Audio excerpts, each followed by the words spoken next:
Bu, nenek itu masih hidup tinggal bersama saya di gubuk, kata gadis miskin pembersih kuburan. Aku syok saat lihat ke dalam gubuk ternyata. Halo sahabat pendengar yang berbahagia. Semoga kita semua selalu diberikan kesehatan, kesuksesan, dan umur panjang. Sebelum kita lanjut ceritanya, bantu agar channel ini terus berkembang dengan like, subscribe, serta komen dari mana asal sahabat sekalian mendengarkan cerita ini. Jika sudah, mari kita mulai ceritanya.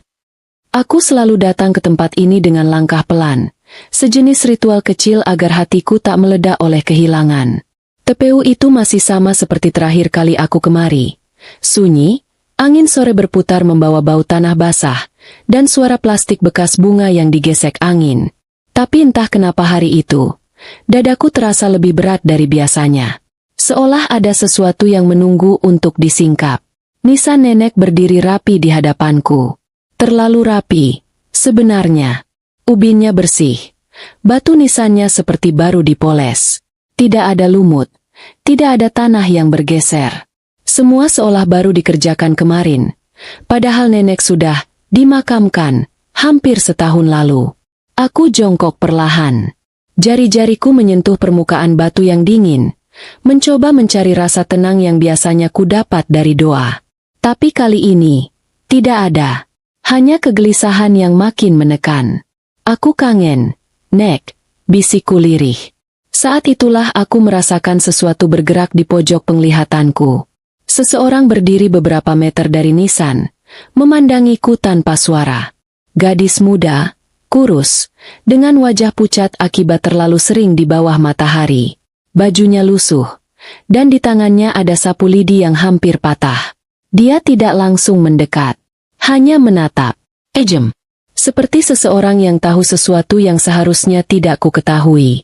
Aku berdiri perlahan, sedikit gelisah. Kamu pembersih makam di sini? Dia mengangguk kecil, lalu menunduk. Tapi langkahnya maju setapak demi setapak, mendekatiku, lalu berhenti tepat di sebelah nisan nenek. Bu, suaranya pelan, hampir seperti gumaman. Boleh saya bilang sesuatu? Aku mengangguk, meski jantungku langsung berdegup lebih cepat. Nadanya, bukan nada seseorang yang sekadar mau menawarkan jasa bersih makam. Gadis itu menelan ludah. Jemarinya bergetar memegang gagang sapu. Nisan ini, tidak ada jenazahnya, Bu. Aku terpaku. Mataku otomatis menatap kembali ke nisan nenek. Rasanya dunia tiba-tiba memekik tanpa suara. Maaf? Suaraku pecah. Gadis itu menggigit bibirnya. Menatapku lama, seolah memastikan bahwa kata-kata berikutnya akan menjadi pukulan yang sulit kuterima. Bu, nenek itu masih hidup. Kakiku goyah. Nenek. Siapa? Tanyaku lirih, meski aku tahu jawabannya. Aku tahu, hanya saja otakku menolak. Nenek yang ibu ziarahi ini. Dia menunduk, bahunya gemetar. Nenek itu masih hidup, Bu, tinggal sama saya di gubuk belakang. Aku menarik napas panjang, napas yang tidak masuk. Tenggorokanku kering. Suara angin di sekitar seolah hilang, menyisakan denging panjang yang menusuk telinga. Ah, apa maksud kamu? Bisikku, nyaris tak terdengar. Gadis itu mendekatkan wajahnya. Suaranya semakin turun seperti takut ada yang mendengar. Saya jaga makam ini sejak kecil. Waktu makam ini dibuat, saya lihat sendiri. Tidak ada peti masuk, Bu. Tidak ada jenazah. Hanya tanah yang diratakan dan nisan dipasang. Setelah itu, anak dan menantunya pergi terburu-buru. Dia menatapku. Kali ini matanya berkaca-kaca. Beberapa minggu kemudian, saya temukan nenek itu di belakang TPU. Duduk sendirian. Dia bilang, dia diusir.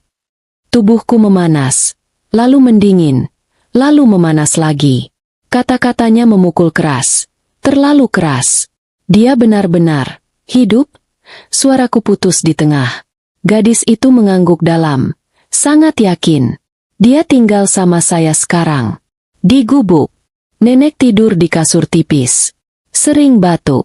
Tapi, dia selalu nyebut nama ibu. Mataku memanas. Bukan karena sedih, lebih seperti keterkejutan yang berubah menjadi rasa tak percaya, teror, dan marah yang samar. Aku harus lihat dia. Nadaku bergetar, tapi ada kekuatan di sana. Antar aku. Gadis itu, Ziralea, begitu nanti ia memperkenalkan diri, langsung mempersilakanku mengikuti langkahnya melewati deretan nisan. Kami berjalan ke bagian belakang TPU, area yang nyaris tak pernah kukunjungi. Semakin jauh kami melangkah, semakin terasa hawa dingin yang bukan dari cuaca. Daun-daun kering berterbangan. Tanah berubah lebih gembur, rumput lebih jarang. Di kejauhan, muncul satu bangunan reot, lebih seperti tumpukan papan dan seng, bukan gubuk. Atapnya bolong, sisinya terbuka angin. Bu!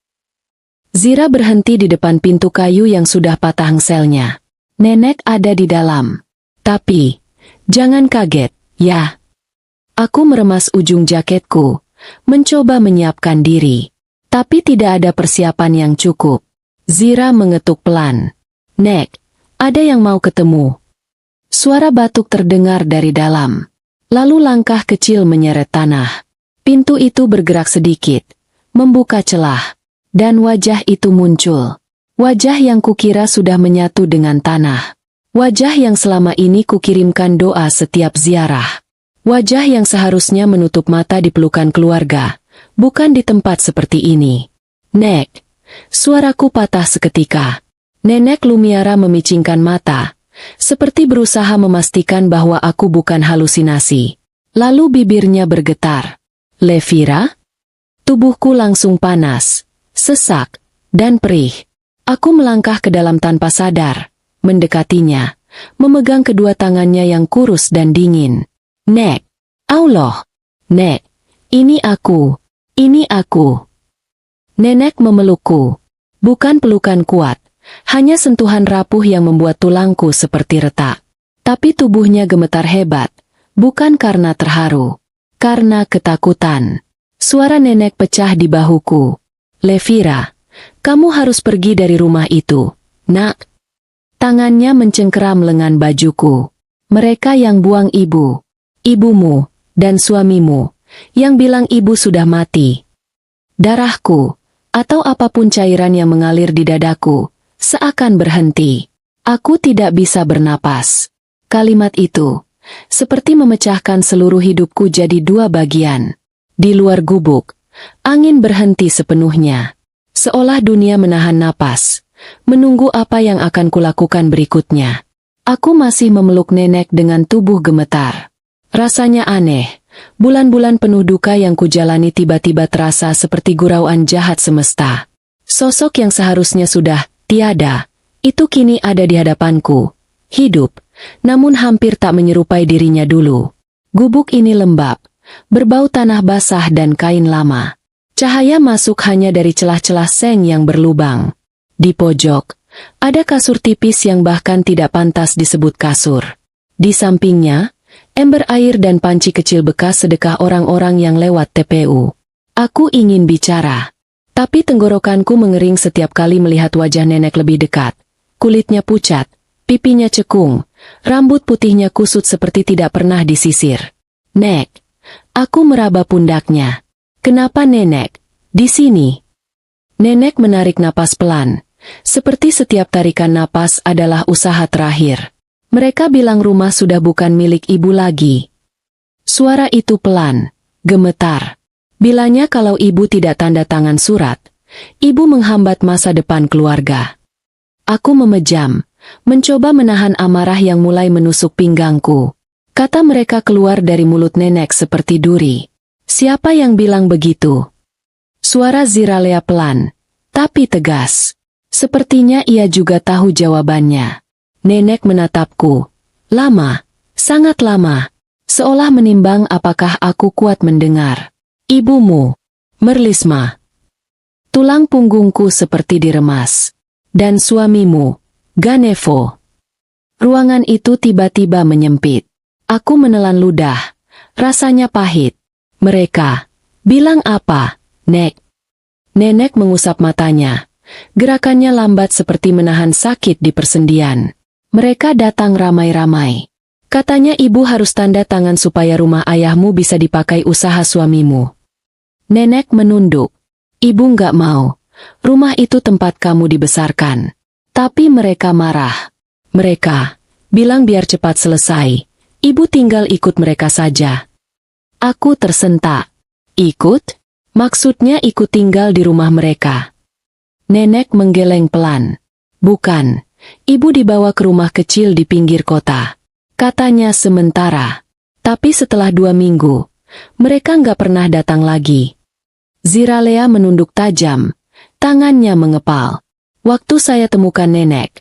Nenek sudah hampir pingsan. Bu, sudah 3 hari nggak makan. Aku memegang keningku. Dunia seperti berputar. Kilasan masa lalu muncul bertubi-tubi. Ibuku yang selalu minta uang tambahan katakan, nenek makin lemah, obat mahal, perawatan khusus, hingga laporan, nenek meninggal mendadak, tanpa aku diberi kesempatan melihat kali terakhir. Semua itu, bayangan palsu yang dibuat untukku. Nek, aku berlutut di depan kasurnya, menggenggam tangannya. Kenapa nenek nggak bilang ke aku? Kenapa nenek biarin aku pikir nenek sudah tiada? Nenek menatapku dengan mata basah. Apa yang ibu bisa lakukan?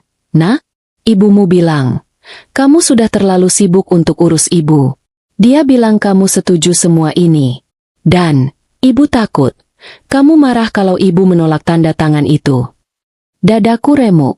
Merlisma, ibuku, menyuruh nenek percaya bahwa aku ikut membuangnya? Ziralea mendekat, menambahkan dengan suara pelan. Waktu pertama kali saya ketemu nenek, nenek selalu manggil nama ibu. Levira pasti datang. Levira pasti cari ibu. Tapi, tidak ada yang datang, Bu. Tidak ada. Aku menunduk. Napas sesak. Rasa bersalah. Marah. Bingung. Semuanya bertabrakan dalam dada. Saya nggak tahu harus cerita ke siapa. Lanjur Zira. Saya cuma pembersih makam. Saya takut kalau bilang ke yang lain. Nenek malah diambil orang-orang yang sama. Aku mengangkat wajah. Menatapnya penuh rasa syukur dan getir. Terima kasih. Karena kamu tidak meninggalkan nenek sendirian. Zira tersenyum tipis. Senyumnya kecil, tapi jujur. Saya cuma nggak tega, Bu. Rasanya aneh kalau orang sebaik nenek dibuang begitu saja. Hening beberapa detik. Hening yang terasa seperti jurang besar terbuka di depanku. Nek, aku memegang tangan nenek lebih erat. Nenek tinggal di sini. Berapa lama? Nenek mengangkat bahunya pelan. Seperti menghitung ingatannya yang sudah rapuh. 6 atau 7 bulan. Nak, ibu sudah tidak ingat. Hanya tahu malam rasa dingin sekali. Siang panas sekali. Nenek tersenyum getir. Tapi ibu selalu mendoakan kamu. Biar kamu bahagia. Hatiku hancur untuk kesekian kali. Lalu nenek berkata sesuatu. Sesuatu yang membuat tubuhku membeku. Levira. Ia menarik napas panjang. Lalu menatapku dengan mata yang tiba-tiba tajam. Kamu harus hati-hati. Mereka bukan hanya buang ibu. Aku mengerutkan dahi. Maksud nenek. Nenek memegang pipiku dengan telapak tangan dingin itu. Kamu sudah nggak dianggap berguna lagi buat mereka. Kamu harus cepat pergi dari rumahmu sebelum terlambat. Aku seketika terpaku. Kenapa nenek bilang begitu? Nenek menelan ludah. Ibu dengar. Waktu mereka ribut. Mereka bilang, setelah semua surat selesai, mereka nggak butuh kamu lagi. Suhu udara di gubuk seperti turun mendadak. Zira memandangku dengan wajah pucat.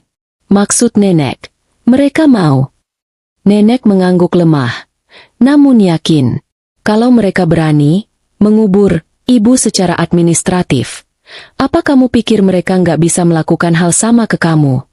Aku merasa dunia di luar gubuk itu berubah warna. Gelap, tidak bersuara.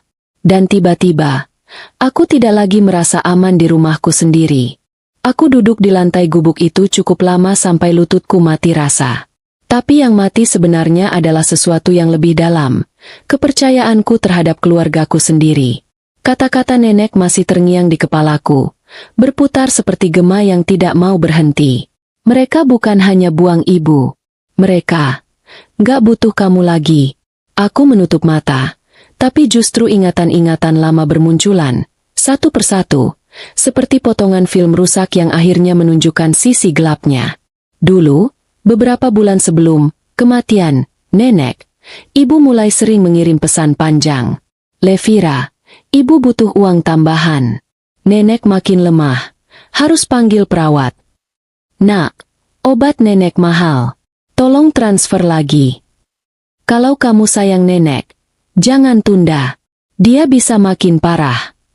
Setiap pesan itu membuatku panik, membuatku merasa bersalah, membuatku merasa harus jadi anak yang berguna. Aku bekerja keras, menyisihkan gaji, memindahkan tabungan, bahkan menggunakan dana cadangan dari jaringan bisnis peninggalan ayahku, dana yang tidak pernah kuberitahu siapapun, termasuk suamiku. Ganevo selalu memuji seolah prihatin. Ya ampun, yang sabar ya, sayang. Aku tahu kamu capek. Tapi keluarga itu tanggung jawab bersama. Bagus kamu ngurus itu semua.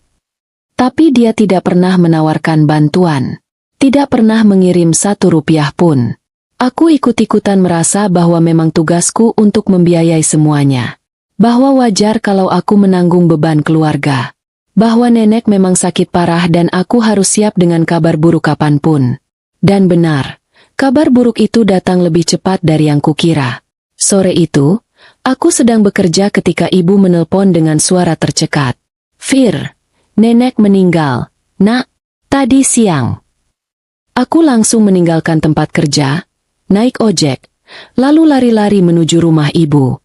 Tapi saat sampai, ibu hanya berkata, semuanya sudah diurus.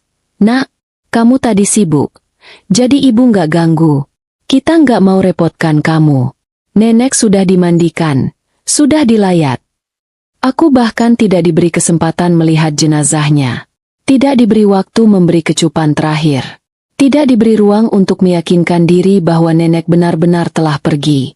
Besok pagi pemakaman. Kamu tinggal datang saja.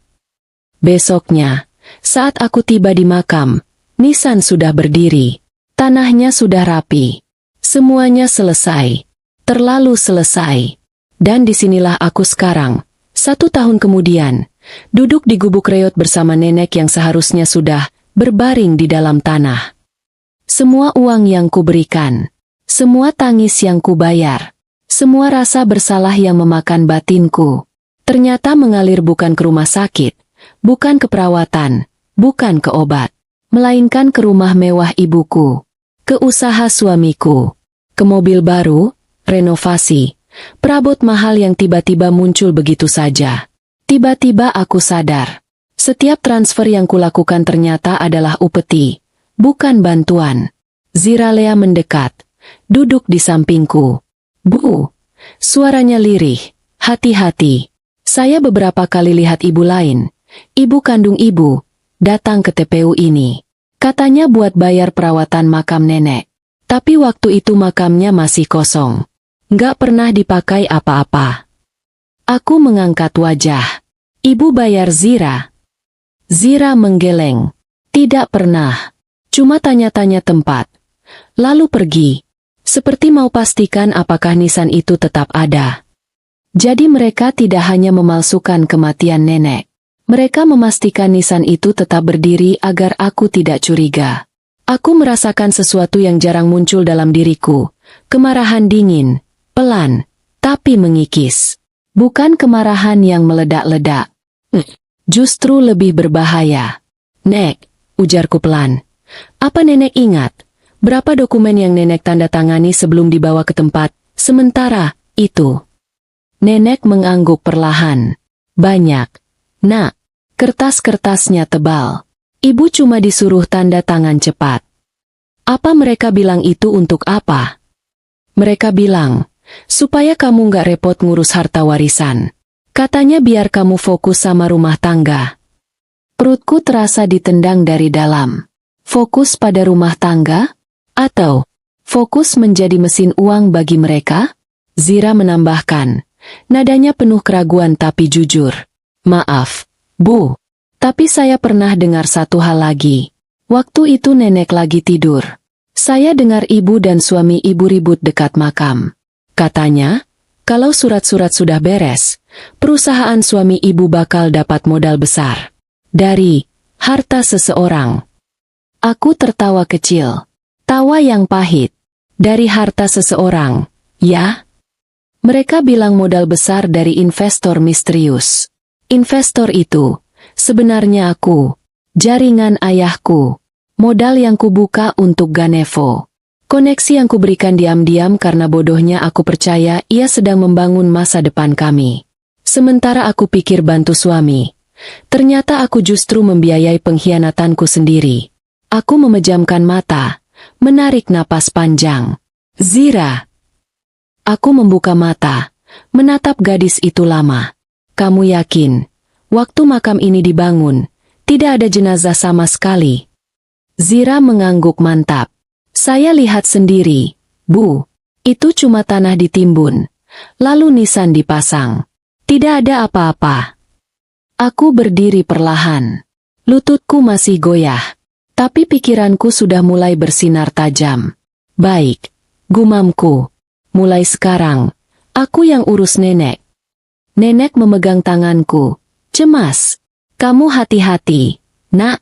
Ibu takut mereka sakiti kamu kalau tahu kamu tahu. Aku menatapnya lembut. Justru karena aku tahu, aku tidak akan diam lagi. Untuk pertama kalinya dalam hidupku, aku merasa tulangku penuh tenaga. Bukan tenaga kemarahan, tapi tenaga kejelasan.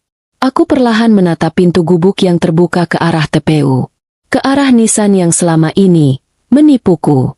Ke arah tempat di mana hidupku mulai retak. Lalu satu pikiran muncul, mengalir begitu saja. Jika mereka tega menciptakan nisan palsu untuk nenek, mungkin nisan berikutnya yang mereka siapkan akan dipakai untukku. Dan aku tahu sejak detik itu, aku tidak boleh pulang dengan hati kosong. Aku harus pulang membawa rencana. Aku pulang dari TPU dengan langkah yang tidak sama seperti saat aku datang. Kaki ini berat, tapi bukan berat karena duka, melainkan penuh beban kesadaran baru. Kesadaran bahwa selama ini, aku bukan bagian keluarga. Aku hanyalah sumber daya. Langkahku terhenti lama di depan pagar rumah ibuku. Rumah itu terlalu mewah untuk seorang wanita yang selalu mengeluh miskin di depan tetangga. Catnya baru, terasnya dibuat ulang dengan marmer yang mengilap, dan aroma parfum mahal menyeruak begitu pagar terbuka. Renovasi ini tidak masuk akal dari sisi manapun, kecuali jika dibayar oleh uang yang bukan miliknya. Aku menekan tombol bel. Tidak lama, suara ibu dari dalam memanggil. Siapa itu? Oh, Levira rupanya. Masuk. Ibu, dengan baju rumahan yang tetap terlihat seperti ingin pamer, membuka pintu dengan senyum lebar. Senyum yang tiba-tiba menusukku sekarang. Nak, kamu datang tanpa kabar. Kamu sudah makan? Mau ibu bikinin sesuatu? Di balik punggung ibu, rumah itu tampak semakin mencolok. Tirai baru, sofa baru, karpet baru. Semuanya mahal. Semuanya mengungguli kenyataan ekonomi yang ibu selalu keluhkan. Aku tidak menjawab. Mataku hanya menyapu ruangan. Ibu renovasi lagi? Tanyaku datar. Ibu tertawa pelan. Iya dong. Masa rumah dibiarkan kumuh terus?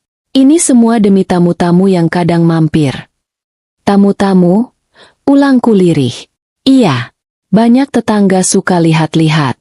Bilang rumah kita makin bagus. Ibu mengangkat dagunya bangga. Bagus kan kalau mereka tahu ibu ini nggak kalah sama sosialita-sosialita itu. Aku ingin tertawa. Atau menangis.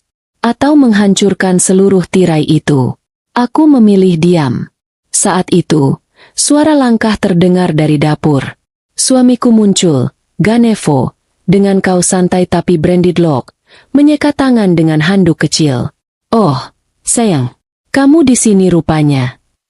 Dia tersenyum lebar dan mendekat untuk memelukku, tapi aku sedikit mundur. Ia berhenti, bingung sepersekian detik, sebelum menutupi situasi dengan tawa tipis. Hari ini aku sibuk banget. Tapi kabar baik, investor luar negeri tertarik kerjasama. Kalau deal, usaha kita bakal naik level. Aku mengangkat wajah, menatapnya. Investor luar negeri. Kata yang kini terasa menjijikan.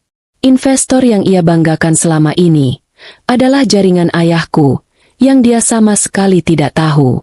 Aku menatapnya tajam. Renovasi rumah ibu pakai uang siapa? Ganevo sedikit tersentak. Senyumnya melemah. Loh, kok tiba-tiba tanya begitu? Karena aku tahu ibu tidak punya uang sebanyak itu. Ibu ikut masuk ke percakapan. Levira, kamu jangan bicara begitu. Ini tidak sopan. Ibu bisa kok renovasi. Ada rezeki. Rezeki dari mana? Aku bertanya tanpa intonasi. Dari biaya perawatan nenek, yang selama ini aku transfer. Ruangan itu langsung membeku. Wajah ibu memucat sangat cepat. Ganevo meliriknya, lalu memaksakan senyum pucat. Apa maksud kamu, sayang? Kamu lagi stres ya? Aku tidak tersenyum. Berapa banyak uang yang kalian pakai dengan dalih obat nenek? Berapa banyak yang kalian ambil setelah bilang nenek sudah meninggal? Ibu menarik napas. Wajahnya berubah defensif. Jangan bicara sembarangan. Semua itu buat nenek. Aku memasukkan kedua tanganku ke saku, mengunci emosiku. Benarkah? Karena nenek tidak pernah menerima perawatan apapun. Ibu membeku. Ganevo memicingkan mata. Apa maksud kamu? Aku menatapnya tanpa berkedip. Tidak ada perawat. Tidak ada obat. Tidak ada rumah sakit. Tidak ada jenazah. Keduanya kaget. Tapi bukan karena tidak tahu. Melainkan karena tidak menyangka aku sudah tahu. Ibu mencoba tertawa. Tapi suaranya bergetar. Levira, kamu capek. Kamu salah dengar. Nenek sudah lama. Diam. Suaraku pelan, tapi membuat keduanya terhenti seperti dipukul. Aku tidak pernah mengangkat suara. Tidak pernah.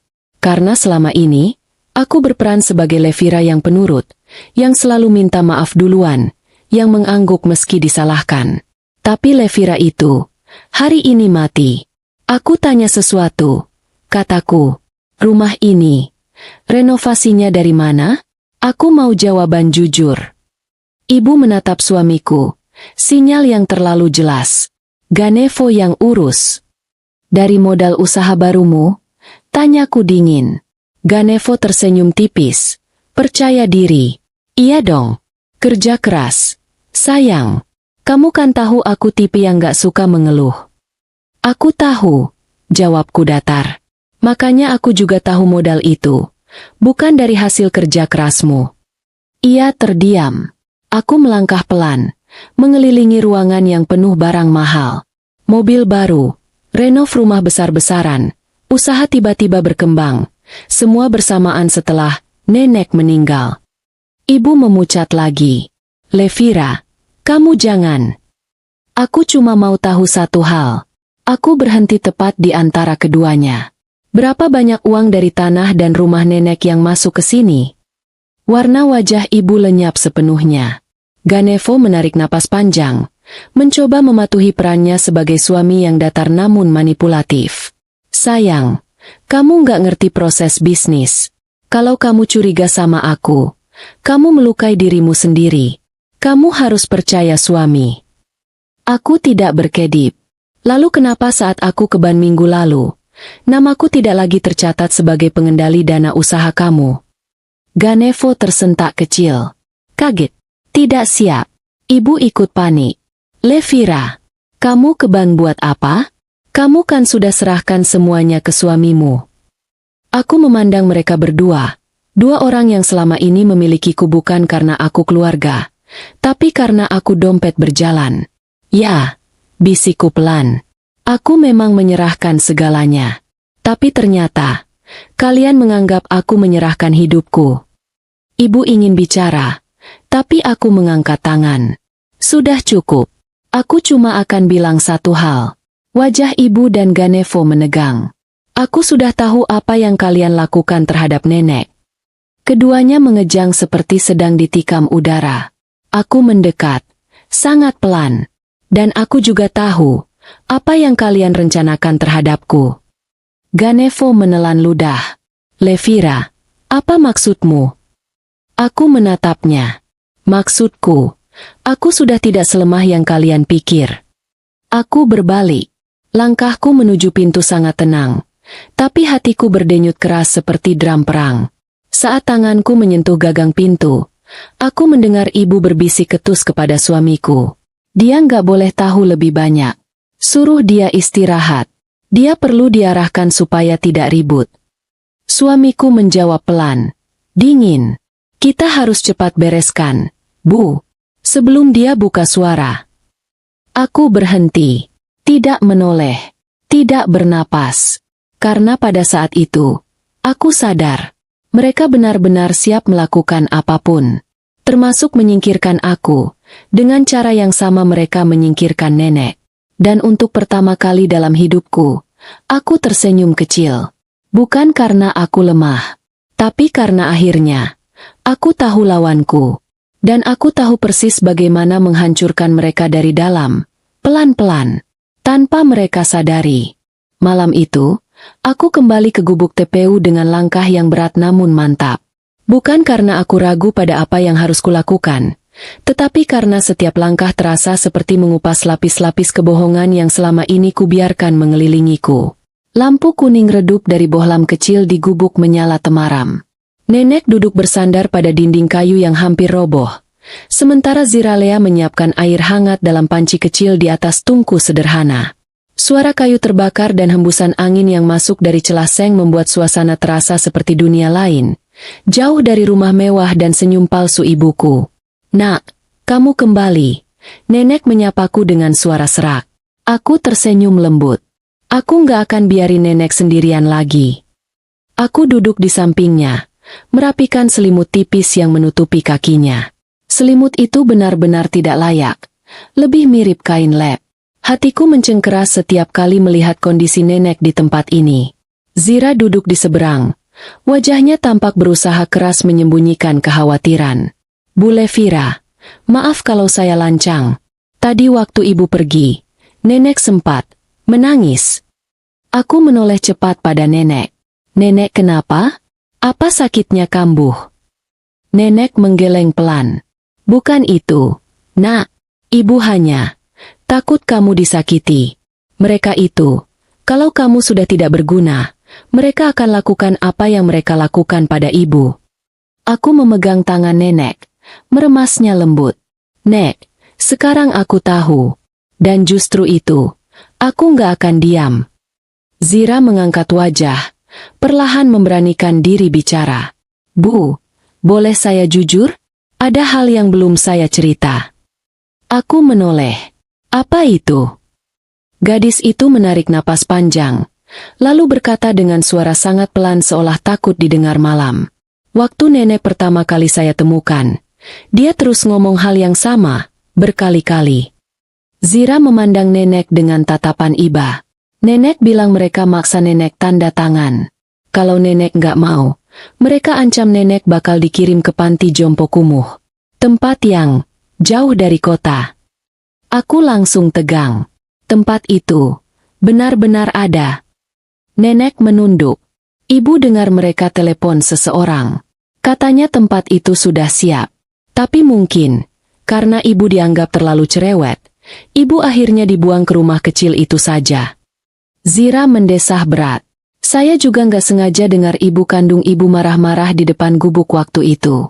Dia bilang, "Sudahlah, anggap saja ibu sudah mati. Kalau perlu nanti nisan bisa kita urus." Tubuhku langsung panas, seperti ada bara di dadaku. Mereka bilang begitu di depan nenek. Zira mengangguk, sangat pelan. "Iya, Bu." Lalu mereka kasih nenek uang 50.000. "Terus pergi," bilangnya. "Jangan bikin masalah lagi." Aku menatap nenek, yang wajahnya sudah berubah lembut namun penuh luka. "Nek, selama ini, nenek makan apa?" Hidup dari mana? Zira cepat menjawab. Dari saya, Bu. Dari sedekah makam. Dari makanan yang kadang saya ambilkan dari warung ibu angkat saya. Ia menunduk malu. Maaf kalau tidak cukup layak. Aku memandangnya lama, lalu tersenyum tipis. Zira, kamu jauh lebih manusiawi daripada keluarga kandungku sendiri. Matanya berkaca-kaca mendengarnya. Nenek mengulurkan tangan, memegang tanganku dan tangan Zira sekaligus. Suaranya pelan, tapi menusuk sampai ke tulangku. Nak, ibu cuma ingin kamu bahagia. Ibu ingin lihat kamu hidup damai. Tapi demi Allah, kamu harus pergi dari rumah itu. Kamu harus selamat. Aku mengusap punggung tangannya. Nek, aku nggak akan pergi. Bukan sekarang. Nenek menatapku heran. Zira juga. Aku nggak akan pergi. Bukan sebelum mereka kehilangan semua yang mereka rampas dari nenek. Dari aku. Nadaku turun. Tajam. Kalau aku pergi sekarang, mereka menang. Dan mereka akan mengincar nenek lagi. Nenek membeku. Zira juga. Aku melanjutkan dengan suara yang lebih pelan, tapi tegas. Nenek, Zira, aku butuh kalian ceritakan semuanya. Dari awal. Zira mengangguk, meski cemas. Apa? Apa ibu yakin? Aku yakin. Aku menatap keduanya bergantian. Kakiku sudah terlalu sering terinjak. Sekarang giliranku berdiri. Zira menelan ludah, lalu mulai bercerita. Waktu nisan itu dipasang, saya lihat ibu-ibu marah pada tukang makam. Katanya cepat-cepat saja, yang penting rapi. Tidak usah upacara apa-apa. Lalu suami ibu bilang dengan nada ketus, ini cuma formalitas. Jangan banyak tanya. Nenek menambahkan, suaranya lirih. Lalu, ibu dengar mereka bilang, setelah semua surat selesai, modal usaha Ganevo bisa dipakai. Tanah tua itu akhirnya dimanfaatkan. Aku menyandarkan punggung ke dinding reot itu, membiarkan semua kebenaran menghantamku sekaligus. Nisan palsu. Surat kuasa dipaksa. Warisan hilang. Tanah dijual. Uangku dipakai menopang hidup mewah mereka. Dan rencana mereka untuk menyingkirkan aku setelah aku tidak lagi bisa menghasilkan. Seolah tidak cukup, Zira menambahkan satu hal lagi, hal yang membuat jantungku berhenti sejenak. Saya dengar mereka bilang sesuatu seperti, kalau Levira terus banyak tanya, nanti gampang diatur. Dia itu terlalu baik. Tinggal kasih alasan sakit, atau kecelakaan kecil. Ruangan langsung terasa lebih dingin. Aku menutup mata, menghitung napas. Dan ketika ku buka lagi, aku sudah tidak sama. Nek. Aku meraih tangan nenek. Hangatnya tipis tapi masih ada. Aku janji, mulai sekarang, gak ada yang akan sentuh nenek. Sama sekali. Zira menatapku penuh keyakinan. Bu, apa langkah ibu sekarang? Aku berdiri perlahan. Punggungku lurus. Mataku mengarah ke pintu gubuk yang gelap. Seperti melihat masa depanku sendiri sedang menunggu. Sekarang, jawabku. Aku akan cari orang yang mereka tidak tahu aku punya. Nenek menatapku bingung. Siapa, nak? Aku menghela napas panjang. Armando Kiren. Zira mengernyit. Siapa itu? Aku menatap keduanya dengan tatapan yang tidak pernah kupunya sebelumnya. Pengacara ayahku. Penjaga wasiat. Satu-satunya orang yang tahu semua warisan asli nenek. Dan semua hakku yang selama ini dirampas. Dan malam itu, untuk pertama kalinya dalam hidupku, aku merasakan sesuatu yang mirip kekuatan. Bukan kekuatan yang meledak, tapi kekuatan yang diam, namun stabil. Kekuatan orang yang akhirnya melihat seluruh permainan, dan siap mengacaknya sampai hancur. Pagi itu langit tampak mendung, tapi anehnya tidak menakutkan. Justru seolah mendukung tekadku. Seolah langit pun ikut menahan napas, menunggu sesuatu yang selama ini terkubur dalam diam akhirnya muncul ke permukaan. Aku berdiri di depan kantor kecil berplang kayu tua. Armando Kiren, konsultan hukum waris. Bangunan ini tidak berubah sejak terakhir kali aku ke sini bersama ayahku, sekitar 10 tahun lalu. Meski kecil, ada sesuatu yang sangat stabil dari tempat ini. Tidak ada kesan mencari pujian, tidak ada kemewahan palsu, tidak ada topeng seperti rumah ibu. Hanya ketenangan yang membuatku merasakan sedikit kata yang hampir hilang dalam hidupku. Aman. Aku mengetuk pintu. Pelan. Tapi hatiku terasa mengetuk lebih keras. Pintu terbuka beberapa detik kemudian. Seorang pria paruh baya muncul.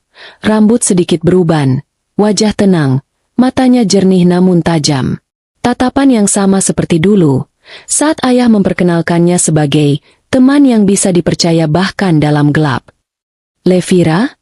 Suaranya pelan tapi mantap. Sudah lama sekali. Aku menunduk hormat. Pak Arvando, saya butuh bantuan. Ia tidak bertanya apa-apa, tidak memaksa penjelasan, hanya mempersilakan masuk, seolah sudah tahu dari caraku berdiri bahwa aku membawa masalah besar. Ruangan dalam kantor kecil itu masih sama, rak-rak kayu penuh map tebal, meja kerja sederhana, lampu kuning hangat, dan wangi kopi pahit. Sejenak, aku merasa seperti anak kecil yang dulu sering menunggu ayah selesai berdiskusi dengannya. Duduk, nak.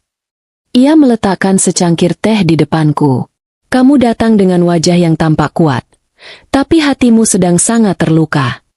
Air mataku hampir pecah, tapi kutahan mati-matian. Saya mau ceritakan semuanya. Dan aku mulai. Dari nisan palsu. Dari gubuk gelap itu. Dari nenek yang mereka buang. Dari uang yang aku transfer. Dari ibu. Dari Ganevo. Dari ancaman samar yang kutangkap di rumah mereka. Dari semua tanda tangan yang dipaksa. Arvando tidak memotong. Tidak bertanya. Hanya mendengarkan. Dan menatapku dengan perhatian yang tidak pernah aku dapatkan dari keluarga kandungku sendiri. Saat aku selesai, dia menghela napas panjang. Suaranya pelan. Namun setiap kata terasa seperti retakan pertama pada tembok besar yang menutup jalanku. Ayahmu sudah memprediksi hal seperti ini bisa terjadi. Aku tersentak. Ayah memprediksi. Iya. Arvando membuka laci paling bawah, mengambil map tebal berwarna abu-abu tua. Ini janji yang saya buat pada beliau. Bila suatu hari kamu datang dengan muka seperti hari ini, maka semua yang ada dalam map ini kembali menjadi hakmu. Tanganku gemetar saat menyentuh map itu. Pak Arvando duduk kembali, menatapku serius. Pertama, semua tanah dan rumah atas nama ibu kandungmu seharusnya tidak bisa dialihkan tanpa persetujuan nenekmu. Tapi, lihat ini. Ia mengeluarkan salinan akta yang stempelnya mulai memudar. Tanda tangan nenekmu di sini dipalsukan. Ini bukan gaya tulisannya. Aku merinding. Jadi, dokumen yang mereka pakai untuk jual tanah itu ilegal, ujar Arvando tegas. Dan semua pembeli tanah itu juga bisa ditarik kembali secara hukum. Aku terbelalak. Rumah ibu, usaha suami, semua berdiri di atas tanah yang secara hukum belum pernah berpindah tangan. Tetapi Arvando belum selesai. Kedua, katanya sambil membuka map berikutnya. Ini adalah surat wasiat ayahmu. Asli, tidak pernah berubah sejak sebelum beliau meninggal. Lembaran tua itu terasa berat di meja. Tulisan tangan ayah, rapi, tegas, dan tidak asing. Di sini, ujar Arvando sambil menunjuk. Ayahmu mewariskan sebagian saham, tabungan, dan akses investor kepada kamu, bukan kepada suamimu. Dan, bukan untuk mendukung keluarga ibumu. Nafasku tercekat. Jadi, semua dana yang mengalir selama ini adalah hakmu, Levira, dan kamu berhak menariknya kapanpun. Aku merasakan sesuatu bergetar dalam diriku. Bukan takut, bukan marah, kekuatan. Namun Arvando kembali menatapku dengan ekspresi yang berubah serius. Ada satu hal lagi yang harus kamu tahu. Aku menegakkan punggung. Ia mengeluarkan dokumen terakhir, selembar kertas yang tampak paling baru. Ini laporan yang saya kumpulkan diam-diam, setelah mendengar kabar tanah nenekmu dijual. Jantungku berdetak cepat. Laporan apa? Rekening ibu kandungmu dan suamimu. Ia melirikku dalam. Ada transfer besar dari rekeningmu ke mereka, dengan judul perawatan dan pemakaman. Aku mengangguk. Saya yang kirim, Pak. Saya pikir memang untuk nenek. Arvando perlahan menggeleng. Tidak ada 1 rupiah pun yang dipakai untuk itu. Tubuhku membeku. Sebagian untuk renovasi rumah ibumu. Lanjutnya. Sebagian untuk modal usaha suamimu. Ia menutup map. Suaranya berubah tegas seperti palu hakim. Dan sebagian lagi, dipakai untuk mempercepat pengurusan dokumen kematian nenekmu. Aku mematung. Mereka menyuruhku membayar kematian palsu nenekku sendiri. Ruangan mendadak terasa terlalu kecil. Tapi Arvando belum selesai. Nak. Ia menyentuh map itu, mendorongnya pelan ke arahku. Kamu harus bersiap. Begitu kamu bergerak, mereka akan panik. Aku mengangguk pelan. Dingin. Saya tahu, Pak. Dan saat orang seperti mereka panik, ia menatapku dengan tatapan yang sangat dalam. Mereka bisa menjadi lebih berbahaya. Hening merayap. Tapi kali ini, aku tidak takut. Aku justru merasa lebih tenang dari sebelumnya, karena akhirnya aku tahu peta perangnya. Apa langkah pertama, Pak? Tanyaku pelan. Arvando tersenyum tipis. Langkah pertama adalah menarik semua yang kamu biayai. Aku mengepal tangan. Dan langkah kedua, lanjutnya, adalah membawa nenekmu ke tempat aman yang mereka tidak tahu. Aku mengangguk. Aku punya apartemen kecil, atas namaku sendiri. Mereka tidak pernah tahu. Bagus. Arvando berdiri, merapikan dokumen. Kalau begitu, permainan baru saja dimulai. Aku berdiri juga. Mulai hari itu, aku tidak lagi menjadi Levira yang mereka bentuk. Aku menjadi Levira yang ayahku percaya. Levira yang nenekku masih harapkan.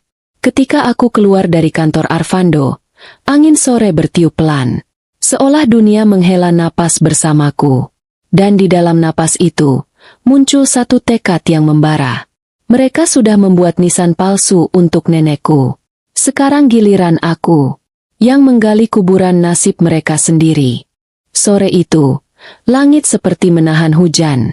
Awan menggumpal gelap, tetapi tidak tumpah. Seolah dunia sengaja menunggu sesuatu terjadi sebelum akhirnya pecah. Dan mungkin, dunia memang tahu. Aku berdiri di depan rumah ibu dengan wajah tenang yang kupaksakan. Di tanganku, sekantong kecil berisi bunga tabur. Bukan untuk nisan palsu itu, bukan untuk kematian yang selama ini mereka pakai sebagai kedok, tapi untuk undangan yang akan membuka pintu kejatuhan mereka sendiri. Bu, suami, aku mau ajak tahlilan kecil di makam nenek sore ini, ujarku saat mereka membuka pintu. Ibu menatapku dengan wajah sebal, tapi berusaha terlihat sedih. Tahlilan apa lagi, Fir? Sudah lewat setahun. Aku cuma ingin mendoakan, jawabku tenang. Ganevo muncul dari belakang, menepuk bahuku dengan senyum dibuat-buat. Wah, istriku yang baik. Ya sudah, ayo, kita temani. Mereka tidak curiga sedikit pun. Tentu saja, orang yang merasa menang besar biasanya tidak melihat jebakan meski jebakan itu tepat di bawah kaki mereka. TPU tampak jauh lebih sunyi daripada biasanya. Hanya suara daun bergesekan dan langkah-langkah kecil kami menuju nisan nenek. Aku melihat Ziralea dari jauh. Ia pura-pura sedang menyapu. Wajahnya mengikuti instruksi. Jangan menatap kami sampai aku memberi sinyal. Ibu menyilangkan tangan. Gelisah. Hah, makam ini masih terlalu rapi. Tukang makam kerja bagus ya. Aku nyaris tertawa karena sarkasme hidup ini terasa terlalu pas. Bu. Aku menatap Zira lalu menatap mereka. Sebelum baca doa, ada yang ingin aku tanyakan. Ganevo menghela napas, pura-pura bijak. Sayang, jangan bikin suasana tegang, ya? Aku mengabaikannya. Aku melangkah ke nisan itu, mengusap batu dingin itu pelan. Bu, Waktu pemakaman nenek, aku tidak sempat lihat jenazahnya. Ibu merespons cepat. Terlalu cepat. Ya iyalah. Kamu sibuk. Dan jenazah harus cepat dimakamkan. Ganevo menambahkan dengan nada sok prihatin. Jangan ungkit itu lagi, sayang. Nenek kan sudah tenang. Aku mengangguk pelan. Kalau begitu, biar Zira bicara. Zira langsung berhenti menyapu. Wajah ibu langsung berubah muram. Apa hubungannya anak ini? Ibu mendesis. Ada. Jawabku. Sangat ada. Zira mendekat pelan, menunduk sopan. Maaf, Bu. Saya pembersih makam di sini. Ibu melipat tangan. Terus. Zira membuka mulut. Dan kebenaran mulai mengalir keluar seperti air banjir yang selama ini mereka bendung. Saya ada waktu pemakaman ini dibuat. Dan, saya tidak lihat peti, Bu. Tidak ada jenazah yang dikubur. Ibu tersentak. Ganevo menegang. Apa maksud kamu? Ganevo hampir menggeram. Zira menelan ludah. Tapi ia lanjut bicara. Suaranya mantap meski bergetar. Nisan ini hanya dibuat. Tidak ada kuburannya. Tidak pernah dipakai memakamkan siapapun. Ibu langsung membentak. Anak kecil, kamu jangan ngomong sembarangan. Ini fitnah. Aku tetap diam. Aku menatap mereka satu persatu, membiarkan kalimat itu terasa lebih nyata. Zira menunduk hormat. Maaf, Bu. Saya cuma bilang yang saya lihat. Ganevo menyilangkan tangan, menatapku tajam. Ini maksudmu apa, Levira? Aku menoleh padanya. Wajahku tetap tenang. Terlalu tenang. Maksudku, aku ingin kita jalan sedikit. Ada seseorang yang ingin kalian lihat. Ibu melotot. Siapa? Aku tidak menjawab. Aku hanya memutar tubuhku dan berjalan pelan ke arah belakang TPU, tempat gubuk itu berdiri. Dan seperti yang kuduga, mereka mengikuti. Dengan gelisah, dengan langkah tergesa, dengan wajah yang mulai kehilangan warna. Angin malam mulai berhembus. Dingin, keras, dan seperti ikut membuka tabir yang selama ini mereka tutupi. Begitu kami sampai di depan gubuk, aku berhenti. Ibu menutup hidung. Astaga, tempat apa ini? Levira, kamu gila. Aku mengetuk pintu pelan. Nek, aku datang. Ada suara kecil dari dalam. Langkah pelan. Pintu reot itu membuka, dan Lumiara muncul. Rambut putihnya acak-acakan. Tubuhnya gemetar. Wajahnya pucat. Tapi matanya hidup. Ibu langsung mundur 2 langkah. Wajahnya seperti melihat hantu. Ganevo terbelalak. Bibirnya terbuka tanpa suara. Nek, bisikku pelan. Ini mereka. Lumiara memandang keduanya. Nafasnya pendek. Tapi suaranya menusuk seperti belati saat ia berkata, kalian bilang ke orang-orang bahwa ibu sudah mati. Ganevo memucat. Bu, ini. Tapi nenek melanjutkan. Satu kalimat yang membuat udara di gubuk itu seketika membeku. Kalian usir ibu. Kalian buang ibu. Lalu kalian ambil rumah ayahmu dan tanah-tanah itu. Tanpa izin. Tanpa hati. Ibu menggigil hebat. Lelevira, ini apa? Ini bohong. Ini semua rekayasa. Aku melangkah maju, berdiri di antara mereka. Rekayasa? Kalau begitu, mari lihat bukti sebenarnya. Aku mengangkat tangan, dan dari balik bayang-bayang, muncul seseorang membawa map tebal. Arvando. Ibu langsung memegang lengan Ganevo. Wajahnya penuh panik. Tidak, jangan bilang. Arvando memasuki ruangan dengan langkah mantap. Tidak terburu-buru. Tidak ragu. Sesuatu tentang kehadirannya membuat seluruh ruang itu terasa seperti ruang sidang. Selamat sore, katanya tenang. Tampaknya sudah saatnya kita semua mendengar kebenaran. Ibu menggeleng putus asa. Tidak sekarang. Tetapi sudah terlambat. Batu nisan palsu sudah bicara. Nenek yang mereka buang sudah berdiri kembali. Dan pengacara keluarga ayahku datang membawa kebenaran, bersama kehancuran mereka. Bab itu ditutup oleh suara nenek, pelan, hampir seperti doa. Allah tidak pernah tidur. Yang tidur itu hati kalian. Dan setelah kalimat itu, tidak ada lagi yang bisa mereka sembunyikan. Hening setelah kalimat nenek terasa seperti palu besar yang jatuh di tengah-tengah ruangan sempit itu. Tidak ada yang berani bicara. Bahkan angin pun terdengar seperti menahan diri, takut merusak ketegangan yang sedang menumpuk tajam. Ibu menggenggam lengan Ganevo begitu kuat sampai buku jarinya memutih. Wajahnya pucat, bibirnya bergetar, tapi tidak ada suara yang keluar. Sementara Ganevo berdiri kaku seperti seseorang yang tiba-tiba sadar bahwa semua langkahnya selama ini sedang menuntunnya menuju jurang yang ia gali sendiri. Arvando berdiri di tengah ruangan, map tebal di tangannya. Ia tidak perlu meninggikan suara. Nafasnya saja sudah cukup membuat suasana berubah menjadi ruang pengadilan kecil. Bu Merlisma, Tuan Ganevo, ucapnya tenang namun menusuk. Saya sudah lama menunggu waktu yang tepat untuk membuka semua ini. Waktu itu datang hari ini. Ibu langsung meledak, tapi suaranya pecah. Kamu siapa? Kenapa datang-datang menuduh kami? Ini fitnah besar. Arvando menatapnya sesaat, seperti menilai apakah wanita itu masih pantas diberi kesempatan untuk menjaga muka. Saya, ujarnya pelan, adalah pengacara keluarga almarhum ayah Levira, penjaga dokumen waris, dan saksi hidup terhadap surat-surat asli yang kalian ubah, atau paksa. Tubuh ibu langsung melemas. Arvando meletakkan map di meja reot, lalu membuka lembar pertama.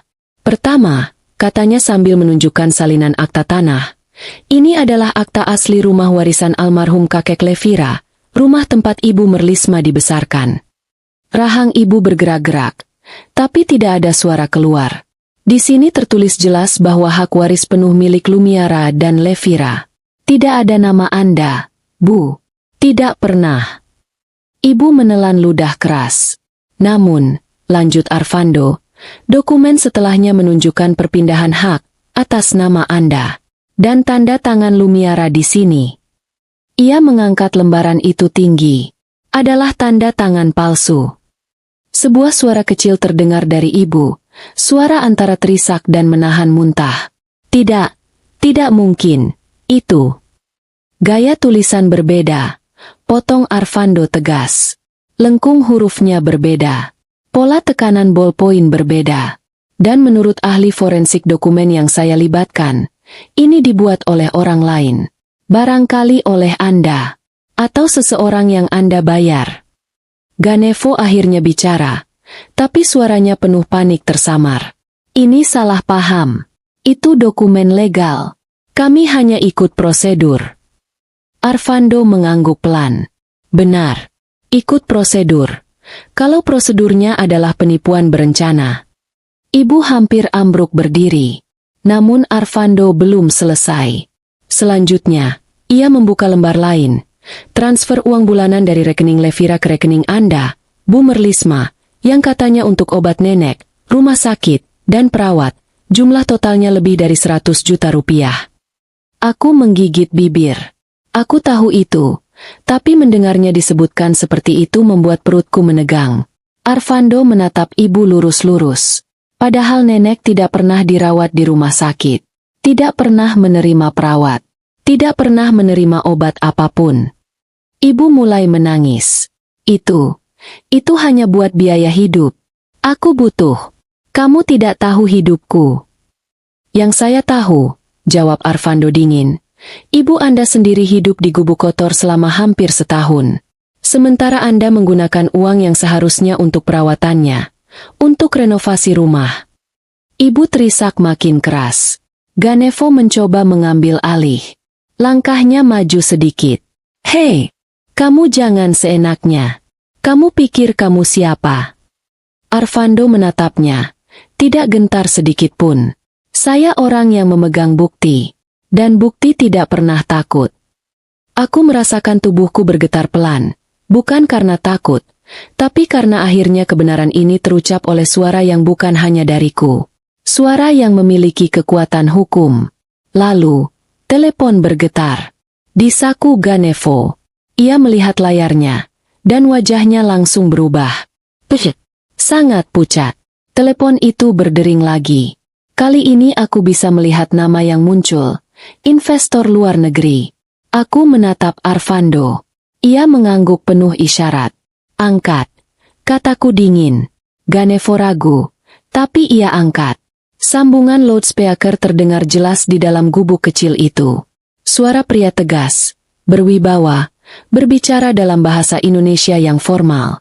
Bapak Ganevo, kami dari pihak investasi ingin memberi kabar.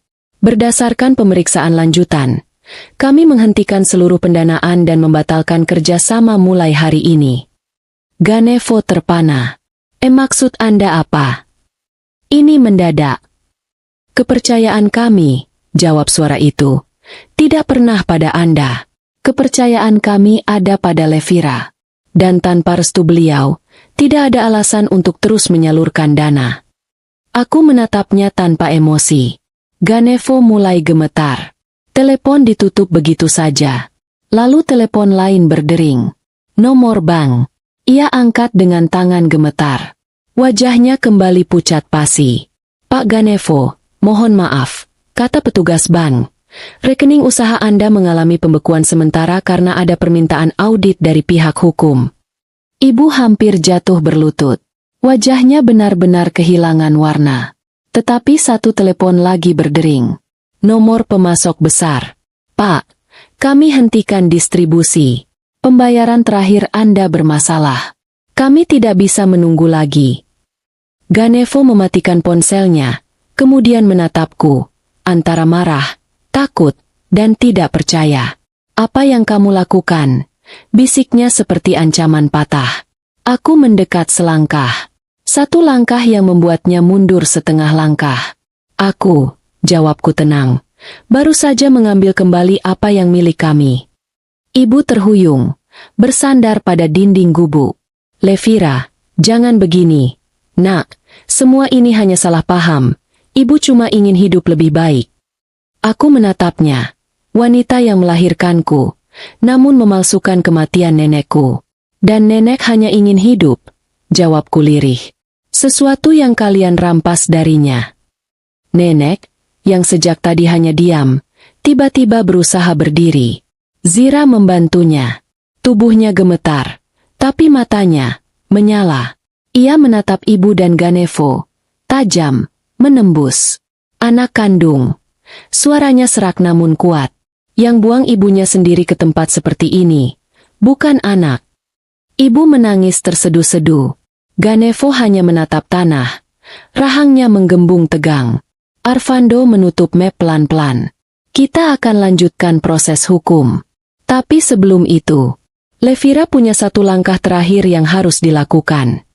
Aku mengangkat wajah. Arvando tersenyum samar.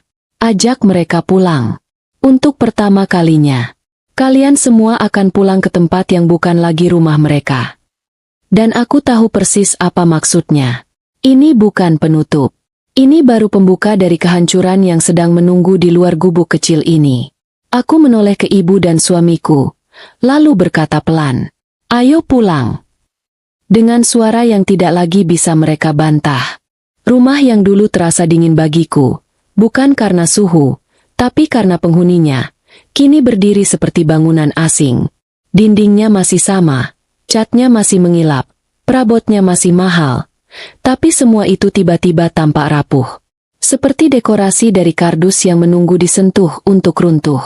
Aku melangkah masuk dengan nenek di pelukanku dan Ziralea yang membantu membawakan barang. Di belakang kami, ibu dan Ganevo menyusul dengan langkah gontai. Mereka tidak lagi terlihat seperti orang berkuasa. Mereka terlihat seperti orang yang kehilangan seluruh dunia, tapi belum paham cara meratapinya. Pintu kututup perlahan. Keheningan rumah itu terasa menekan. Ibu mencoba bicara dulu. Suaranya pecah, tidak lagi sombong seperti biasanya. Nak, kita bisa bicarakan baik-baik, ya? Kamu jangan bawa orang luar.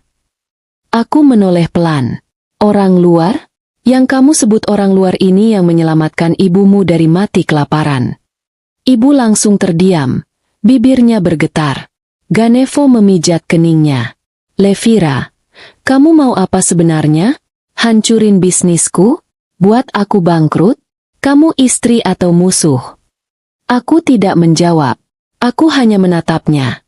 Dan tatapan itu membuatnya mundur satu langkah. Aku mengantar nenek duduk di sofa besar yang dulu ibu beli dengan uang yang katanya, untuk obat nenek. Sofa empuk itu, ironisnya, akhirnya disentuh oleh pemilik moral yang sebenarnya. Nek, ucapku lembut, duduk di sini. Ini rumah nenek dulu, sebelum mereka ambil. Nenek menyentuh bantal sofa, pelan. Masya Allah, empuk sekali. Nak, ibu dulu tidak pernah boleh duduk di ruang tamu. Ibu terisak. Fir, itu bukan karena ibu jahat. Itu cuma karena... Aku mendekat. Suaraku rendah. Dingin seperti pisau yang sudah disepuh. Karena apa, Bu? Karena nenek memalukan? Karena nenek menghambat kamu dapat uang? Atau karena nenek lebih jujur daripada kamu? Ibu menutup wajahnya. Runtuh di tempat. Zira berdiri di sudut ruangan. Diam. Tidak ingin mengganggu, tapi matanya menyorot tajam ke arah kedua manusia itu. Saksi kecil yang kini melihat pelaku berdiri tanpa baju moral yang menutupinya. Arvando masuk beberapa menit kemudian. Ia membawa map lain, lebih tebal dari sebelumnya. Baik, katanya tenang. Saya rasa waktunya kita bicara final. Ibu dan Ganevo langsung panik. Apa lagi? Kami sudah dijelekkan, bisnis kami dibekukan. Rumah mau disita. Apalagi yang kamu mau? Teriak Ganevo. Arvando membuka halaman paling depan. Ini surat pembatalan akta yang sudah disahkan pengadilan awal. Rumah ini secara hukum kembali menjadi milik Lumiara dan Levira. Ibu memekik kecil. Tidak. Tidak bisa. Aku yang renovasi rumah ini. Aku yang... Dengan uang anakmu. Potong Arvando datar. Ibu terdiam seperti dipukul. Arvando melanjutkan. Selain itu, ada pasal tentang penelantaran orang tua. Jika dilanjutkan ke proses pidana, hukumannya tidak ringan. Ganevo tampak ingin marah, tapi wajahnya berubah ketakutan saat Arvando menatapnya. Dan Anda, Tuan Ganevo, lanjutnya, menggunakan dana investasi tanpa persetujuan pemilik aslinya. Ini termasuk penggelapan. Ganevo membuka mulut, tapi tidak ada suara yang keluar. Aku berdiri, menatap mereka tanpa goyah. Sekarang, kataku, aku hanya ingin dengar satu hal. Ibu mengangkat wajah, matanya sembab. Apa, nak? Aku menghela napas dalam. Sebutkan, apa alasan kalian lakukan semua ini? Aku ingin dengar. Bukan karena ingin maaf. Bukan karena ingin pengakuan. Tapi karena manusia yang tenggelam dalam keserakahannya selalu punya alasan yang menjijikan. Dan aku ingin mendengarnya dari mulut mereka sendiri. Ibu terdiam lama. Sangat lama. Akhirnya ia bicara dengan suara patah. Karena hidup itu keras. Fir, ibu butuh uang. Ibu tidak mau tua dalam kemiskinan. Ibu cuma ingin bahagia. Aku menatapnya datar. Lalu nenek, kenapa harus dikorbankan? Ibu menangis keras. Karena ibu lelah mengurus dia. Ibu capek. Ibu ingin hidup enak. Kamu nggak tahu rasanya jadi ibu yang miskin seumur hidup. Aku mendekat. Wajahku tidak bereaksi apa-apa. Jadi nenek harus dibuang. Ibu merosot ke lantai. Aku menyesal. Terlambat. Aku menoleh ke Ganevo. Dan kamu? Ia mengangkat wajah dengan putus asa. Aku cuma perlu modal. Perusahaan itu perlu berkembang. Kamu terlalu sayang keluarga kamu.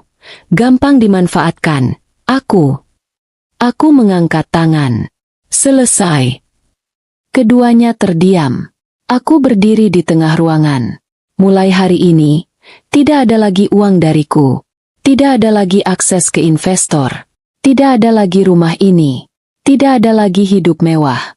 Dan kalau kalian sentuh nenek atau aku lagi, Aku mencondongkan tubuh sedikit. Aku pastikan kalian bukan hanya kehilangan uang.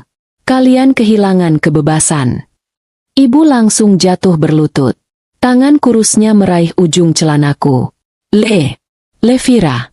Nak, jangan usir ibu. Ibu cuma punya rumah ini. Ibu takut hidup miskin lagi. Ibu takut. Nenek berdiri dengan susah payah.